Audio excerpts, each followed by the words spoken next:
নমস্কার বন্ধুরা, চলো দেখে নিই সুলতানি সাম্রাজ্যের বিভিন্ন বংশের প্রতিষ্ঠাতা ও তাদের সময়সীমা। দেখো, প্রথমে আছে দাস বংশ। দাস বংশের সময়সীমা হচ্ছে 1206 থেকে 1290 পর্যন্ত। আর দাস বংশের প্রতিষ্ঠাতা কুতুবউদ্দিন আইবক। তারপর আছে খলজি বংশ।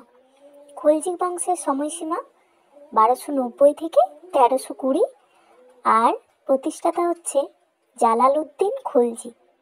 তারপর আছে তুগলক বংশ।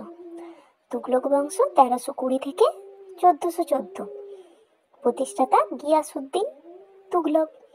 তারপর সৈয়দ বংশ 1414 থেকে 1451, খিজির খাঁ প্রতিষ্ঠাতা। তারপর লোদি বংশ 1451 থেকে 1520, আর এখানের প্রতিষ্ঠাতা হচ্ছে বহলুল লোদি।